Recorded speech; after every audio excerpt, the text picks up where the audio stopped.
Chers amis, bienvenue dans cette réflexion sur l'art d'élever nos enfants avec sagesse et compassion. Je suis honoré de partager avec vous aujourd'hui les enseignements précieux du Bouddha sur la parentalité consciente.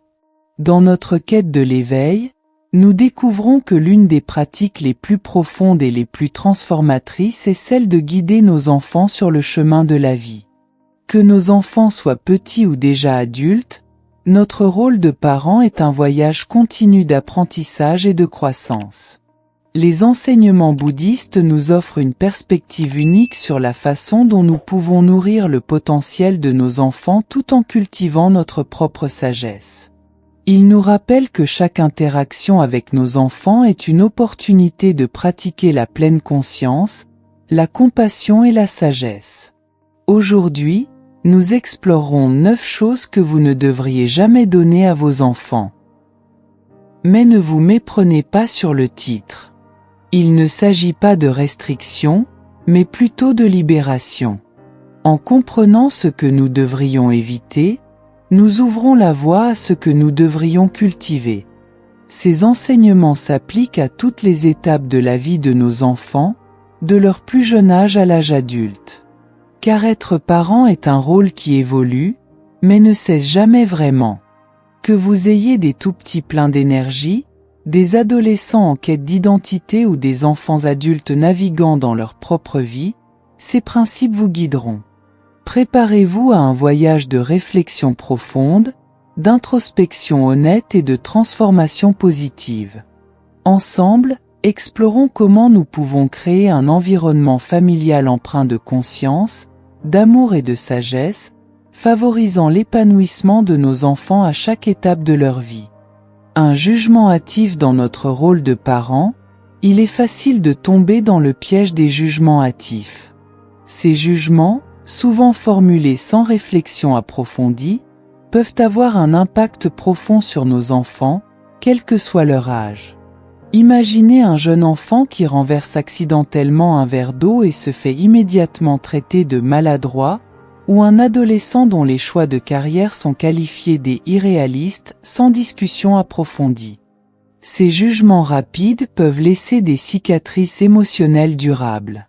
Le problème avec les jugements hâtifs, c'est qu'ils créent une barrière entre nous et nos enfants. Ils ferment la porte à la compréhension mutuelle et à la croissance. Un enfant constamment jugé peut développer une faible estime de soi, tandis qu'un adulte soumis aux jugements parentaux peut ressentir de la frustration et s'éloigner émotionnellement. Pour éviter ces jugements, commencez par pratiquer la pleine conscience. Avant de réagir, prenez une profonde respiration et demandez-vous: est-ce que je comprends vraiment la situation dans son ensemble ? Essayez de voir les choses du point de vue de votre enfant. Peut-être que ce qui semble être de la paresse est en réalité de l'anxiété face à une tâche difficile. Au lieu de juger, cultivez la compréhension et l'empathie. Lorsque votre enfant fait face à un défi, posez des questions ouvertes pour comprendre son expérience. Comment te sens-tu par rapport à cela, ou qu'est-ce qui te semble difficile dans cette situation ? Ces questions ouvrent le dialogue et montrent à votre enfant que vous êtes là pour le soutenir, pas pour le juger. Rappelez-vous que chaque interaction est une opportunité de renforcer votre lien. En remplaçant les jugements par la curiosité et la compassion, vous créez un espace sûr où votre enfant peut s'exprimer librement, explorer ses pensées et sentiments, et grandir avec confiance. La pratique de la non-jugement est un chemin continu. Il y aura des moments où vous vous surprendrez à juger. Quand cela arrive, soyez gentil avec vous-même. Reconnaissez le jugement, puis choisissez consciemment de revenir à une attitude d'ouverture et de compréhension.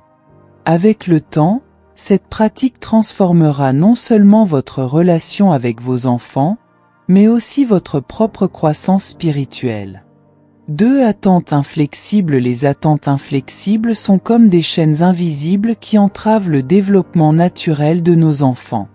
Elles se manifestent de diverses manières tout au long de leur vie.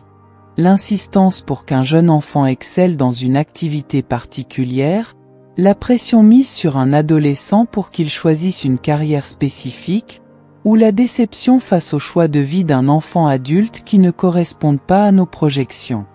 Ces attentes rigides peuvent avoir des conséquences dévastatrices.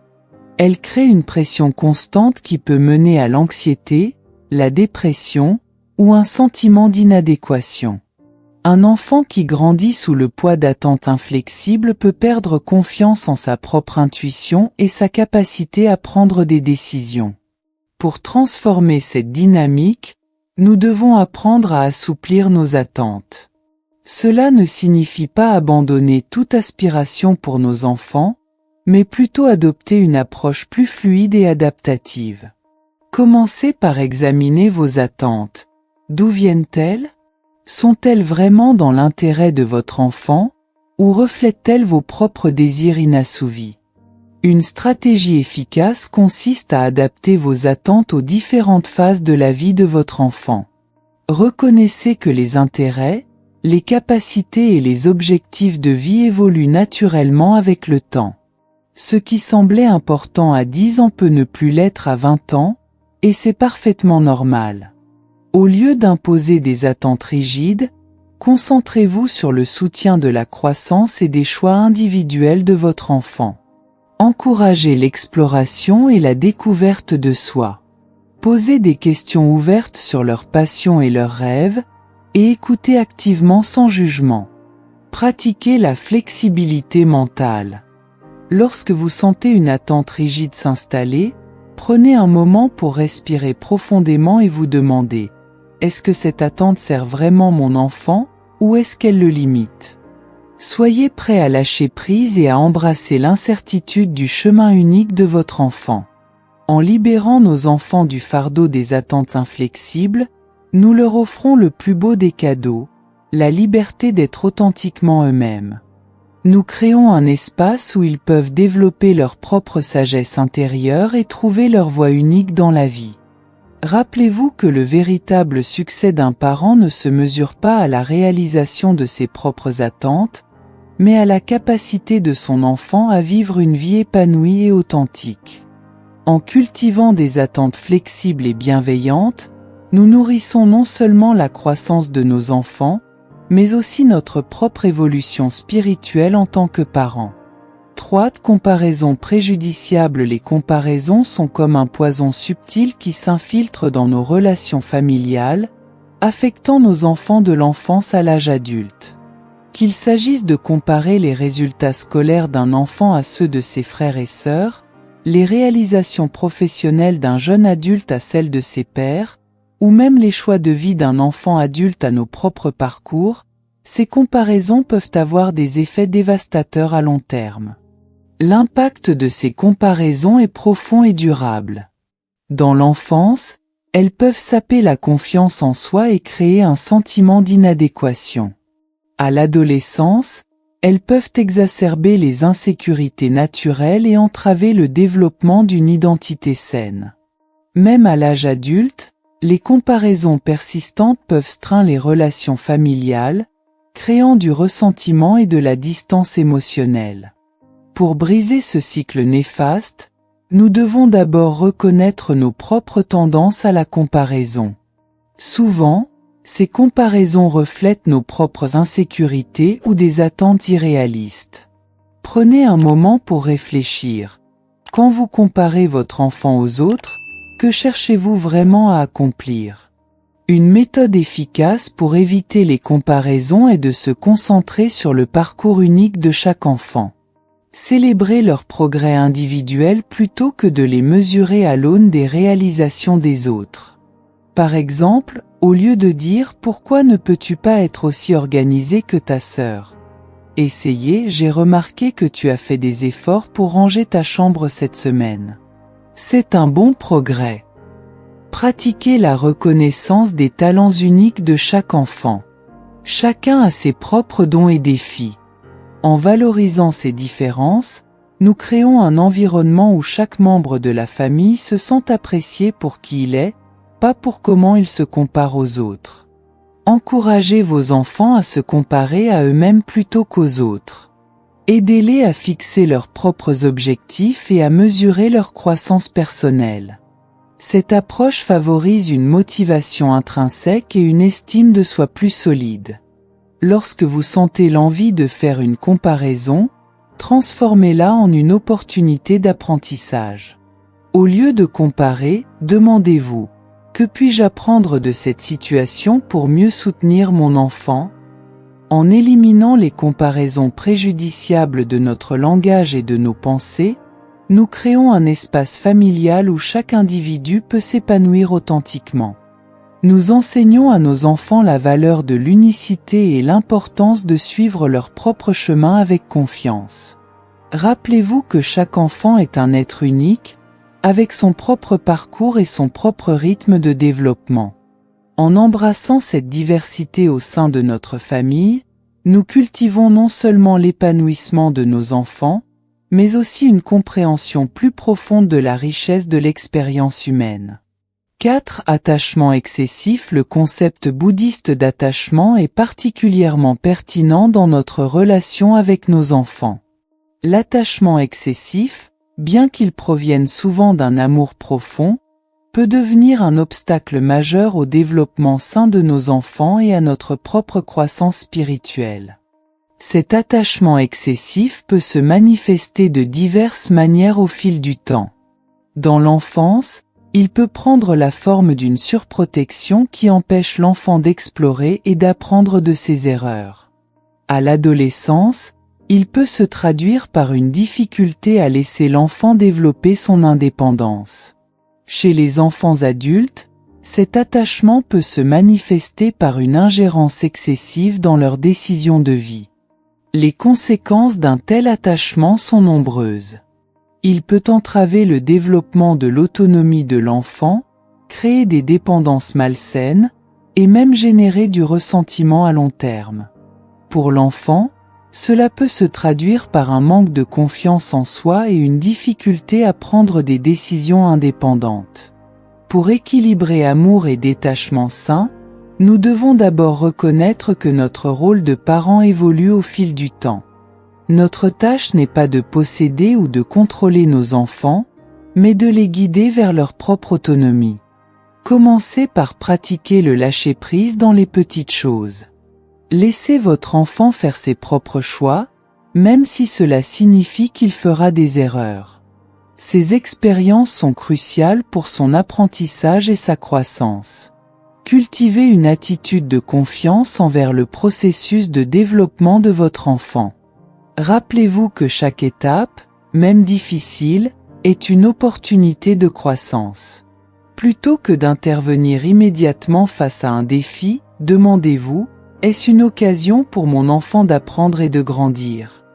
Pratiquez l'amour inconditionnel. Cela signifie aimer votre enfant pour qui il est, pas pour ce qu'il fait ou ce qu'il accomplit. Montrez-lui que votre amour est constant, indépendamment de ses succès ou de ses échecs. En même temps, travaillez sur votre propre développement personnel et spirituel. Plus vous êtes en paix avec vous-même, moins vous aurez besoin de vous accrocher à vos enfants pour votre propre validation ou sens de l'identité. Enfin, rappelez-vous que le détachement sain n'est pas de l'indifférence. C'est plutôt une forme d'amour qui donne à l'autre la liberté d'être pleinement lui-même. C'est la capacité de soutenir sans étouffer, d'aimer sans posséder. En pratiquant cet équilibre entre amour et détachement, nous offrons à nos enfants le cadeau de la liberté émotionnelle. Nous leur montrons comment aimer profondément tout en respectant l'individualité de l'autre. C'est un chemin qui demande de la pratique et de la patience, mais qui mène à des relations plus saines et plus épanouissantes pour tous.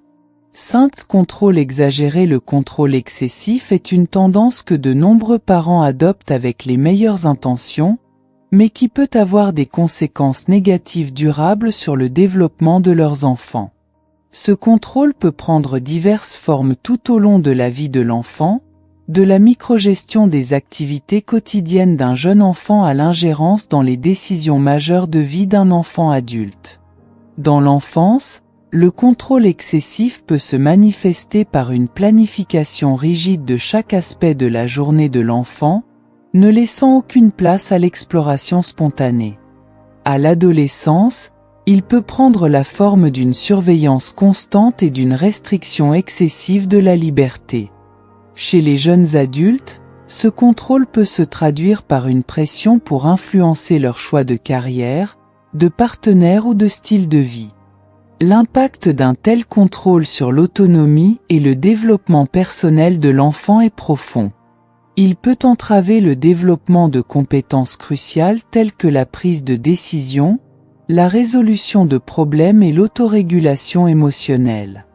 À long terme, cela peut conduire à un manque de confiance en soi, une dépendance excessive aux autres pour la validation, ou une rébellion contre toute forme d'autorité. Pour identifier et réduire les comportements contrôlants, commencez par une autoréflexion honnête.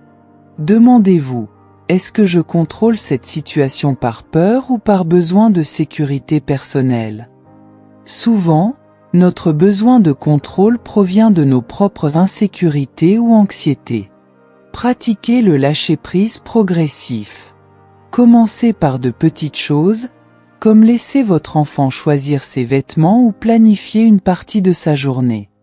Au fur et à mesure qu'il grandit, augmentez progressivement son autonomie dans des domaines plus importants. Apprenez à faire confiance au processus de croissance de votre enfant. Rappelez-vous que les erreurs et les échecs sont des opportunités d'apprentissage essentielles. Résistez à l'envie d'intervenir immédiatement lorsque vous voyez votre enfant faire face à un défi.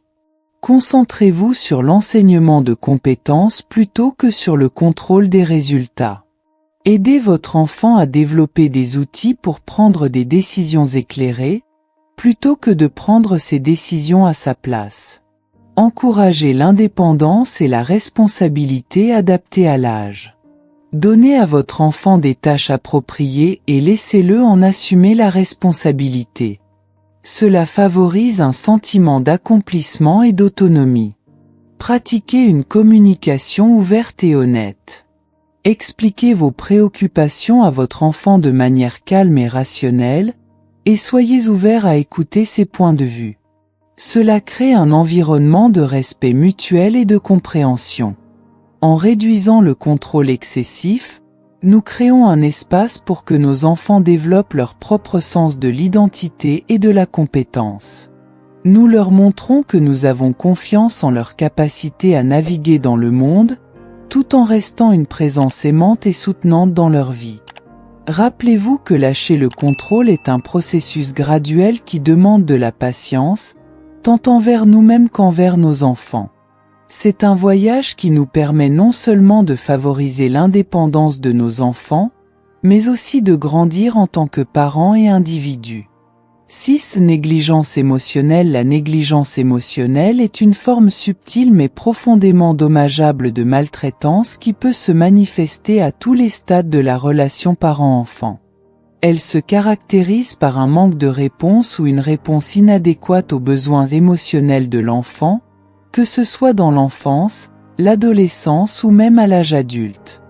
Dans l'enfance, la négligence émotionnelle peut prendre la forme d'un manque d'attention aux sentiments de l'enfant, d'un rejet de ses émotions comme étant exagérées ou sans importance. Chez l'adolescent, elle peut se manifester par un désintérêt pour ses luttes intérieures ou ses expériences émotionnelles. Pour les enfants adultes, elle peut se traduire par un manque de soutien émotionnel face aux défis de la vie adulte. Les effets à long terme de la négligence émotionnelle sont significatifs. Elle peut conduire à une faible estime de soi, des difficultés à former des relations saines, des problèmes de régulation émotionnelle, et même à des troubles de santé mentale comme la dépression ou l'anxiété. Pour reconnaître et corriger les schémas de négligence émotionnelle, commencez par une introspection honnête. Réfléchissez à votre propre enfance et à la façon dont vos besoins émotionnels ont été gérés. Souvent, nous reproduisons inconsciemment les modèles que nous avons vécus. Pratiquez l'écoute active et empathique. Lorsque votre enfant exprime des émotions, accordez-lui toute votre attention. Validez ses sentiments, même si vous ne comprenez pas complètement ou n'êtes pas d'accord avec la situation. Apprenez à reconnaître et à nommer les émotions, tant les vôtres que celles de votre enfant. Cela aide à créer un vocabulaire émotionnel riche et une meilleure compréhension des expériences intérieures. Créez des moments réguliers de connexion émotionnelle. Que ce soit des conversations quotidiennes sur la journée de chacun ou des moments plus profonds de partage, ces interactions renforcent le lien émotionnel. Soyez présent émotionnellement, même dans les moments difficiles.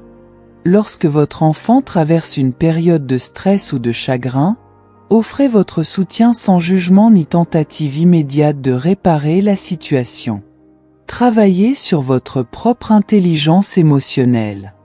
Plus vous serez à l'aise avec vos propres émotions, mieux vous pourrez soutenir votre enfant dans ses expériences émotionnelles.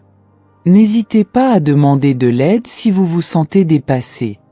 La thérapie familiale ou le conseil parental peuvent être des ressources précieuses pour briser les cycles de négligence émotionnelle.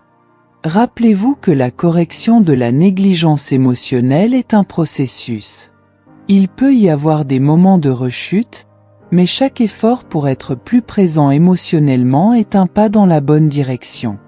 En cultivant une présence émotionnelle constante et un soutien affectif, nous créons un environnement familial où chaque membre se sent vu, entendu et valorisé.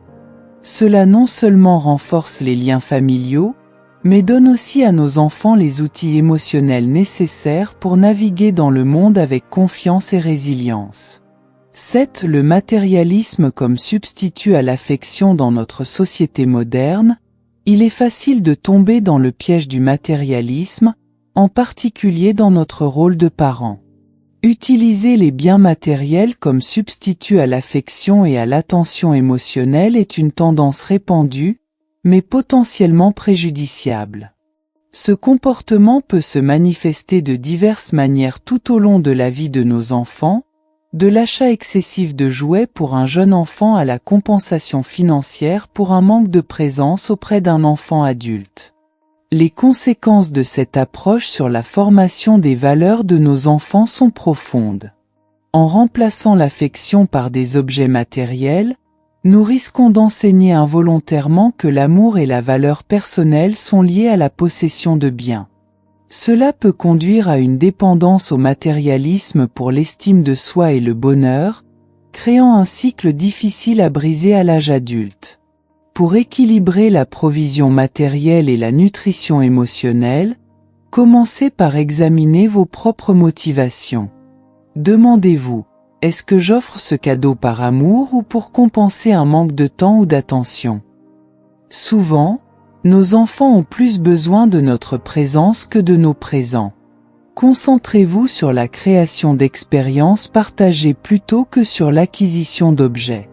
Un pique-nique en famille, une promenade dans la nature, ou même une soirée jeu peuvent créer des souvenirs plus durables et significatifs que n'importe quel jouet ou gadget. Enseignez la valeur de la gratitude et de la satisfaction. Aidez vos enfants à apprécier ce qu'ils ont plutôt que de toujours désirer plus. Pratiquez ensemble la reconnaissance quotidienne des petites joies de la vie.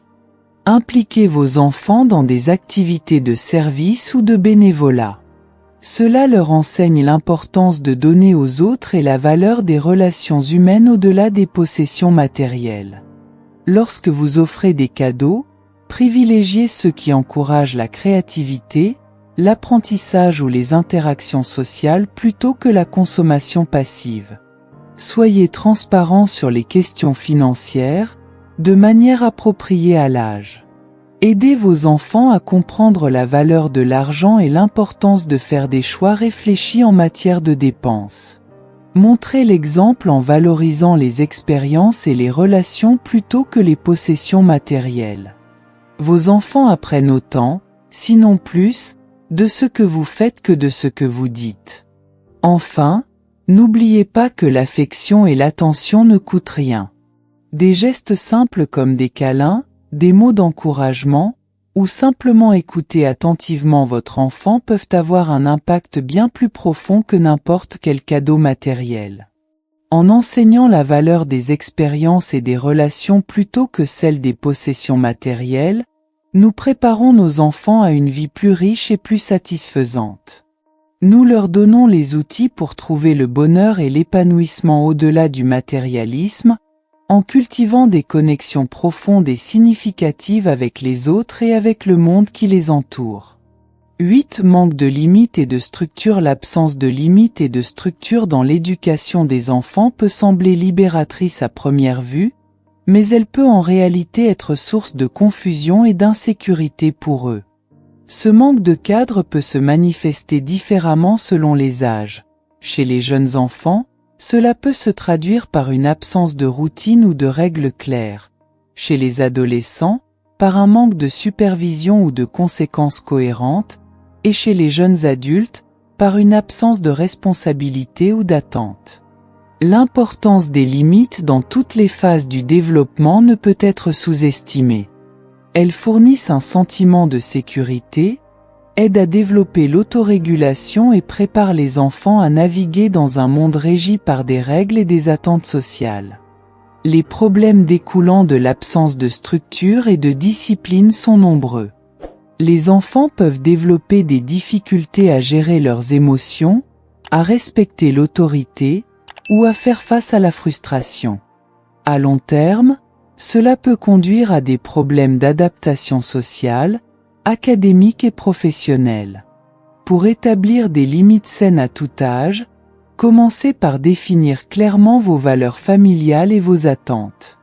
Impliquez vos enfants dans ce processus, en adaptant leur participation à leur âge. Cela les aide à comprendre le raisonnement derrière les règles et augmente leur adhésion. Soyez cohérents dans l'application des règles et des conséquences. L'incohérence peut créer de la confusion et éroder le respect pour les limites établies. Si une règle change, expliquez pourquoi. Adaptez les limites à l'âge et au niveau de développement de votre enfant. Les limites doivent évoluer pour refléter la maturité croissante de l'enfant et lui permettre de développer progressivement son autonomie. Utilisez des conséquences naturelles et logiques plutôt que des punitions arbitraires. Cela aide les enfants à comprendre le lien entre leurs actions et les résultats. Créez une routine structurée mais flexible. Les routines offrent un sentiment de prévisibilité et de sécurité, tout en laissant place à la spontanéité. Enseignez l'autodiscipline en modelant vous-même ce comportement. Montrez comment vous respectez vos propres limites et gérez vos responsabilités. Encouragez la prise de décision dans des limites appropriées.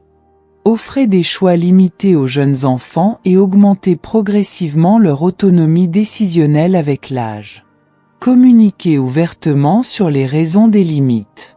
Expliquez comment elles contribuent à la sécurité, au bien-être et au développement de l'enfant. N'oubliez pas que l'objectif des limites n'est pas de contrôler, mais d'enseigner et de guider. Elles devraient être mises en place avec amour et respect, non pas comme des outils de domination. En créant un environnement de respect mutuel et de responsabilité, nous préparons nos enfants à devenir des adultes autonomes et responsables.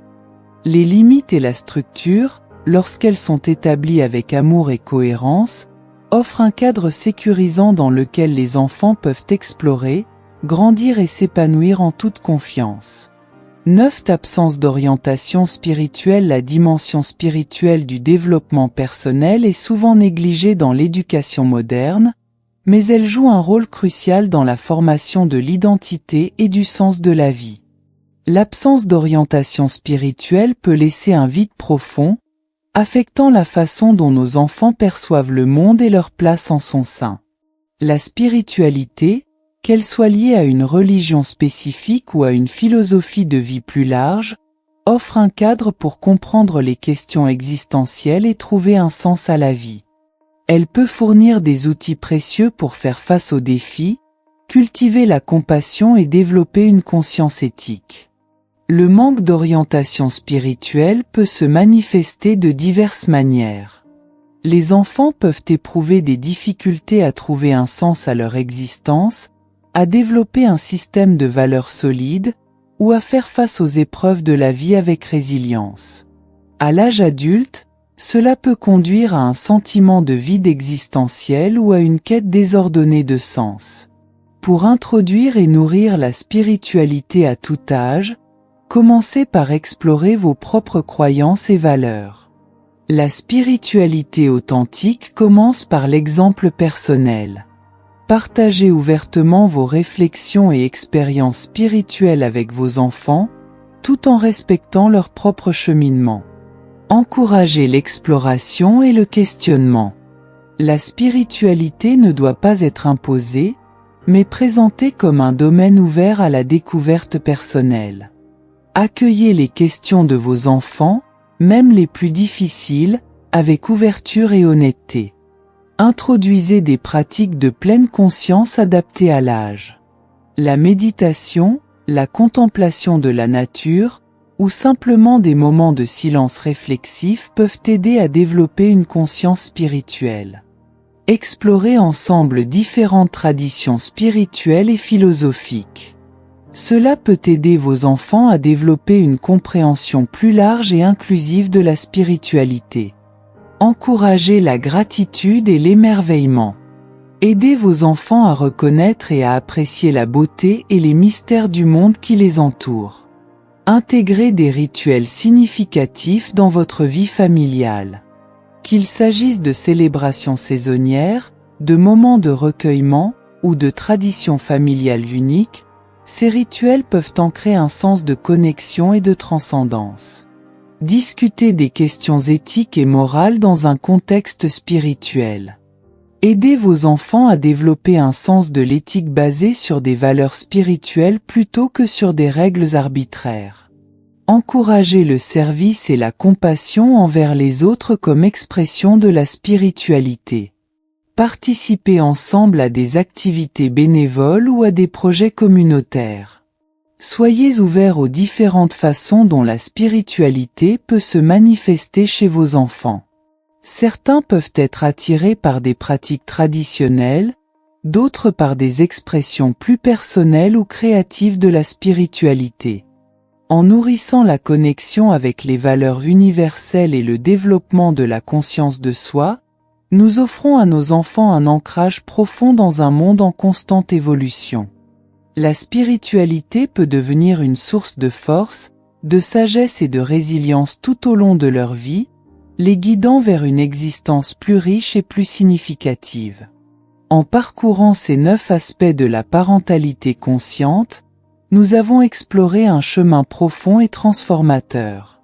Ce voyage nous invite à repenser notre rôle de parent, non pas comme un gardien autoritaire ou un ami indulgent, mais comme un guide bienveillant et éclairé.